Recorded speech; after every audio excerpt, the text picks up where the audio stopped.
Welcome to Critical Political History, where we talk about critical political history. Did an actual bear really serve in World War II?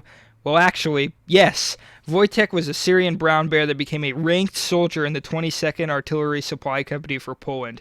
Back in 1939, both Germany and the Soviet Union invaded Poland from separate fronts. Many Polish soldiers were taken as POWs and were sent to Siberia. A few years go by and Hitler decides he wants to piss off more people when he breaks his non-aggression pact with the Soviets and invades the Soviet Union.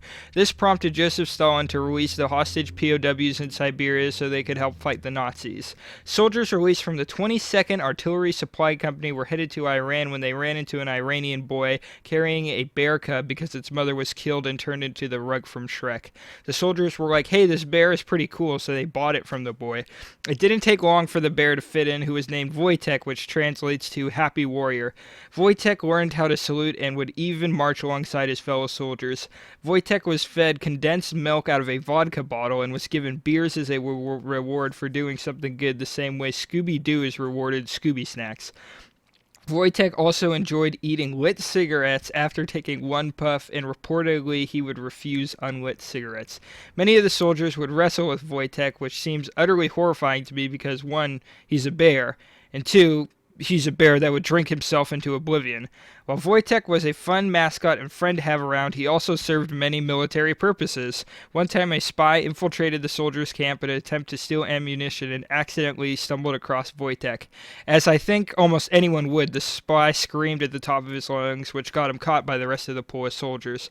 When the Polish soldiers got all the way to Egypt, they were assigned to go fight with Britain and Italy against Axis forces. The ship they were to be transported on, however, didn't allow pets or mascots, but the Polish soldiers were like, hell nah, we ain't leaving our boy behind, and worked around these regulations by making Wojtek a ranked soldier for the Polish army, and he was even given his own playbook and serial number.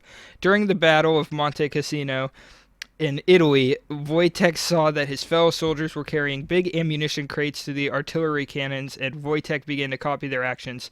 Wojtek was picking up and carrying crates of artillery shells that normally took 4 soldiers to carry.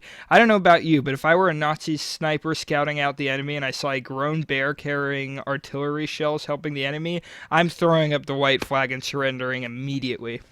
These actions got Wojtek promoted to corporal, and the official emblem of the 22nd Artillery Supply Company became an image of Wojtek holding an artillery shell.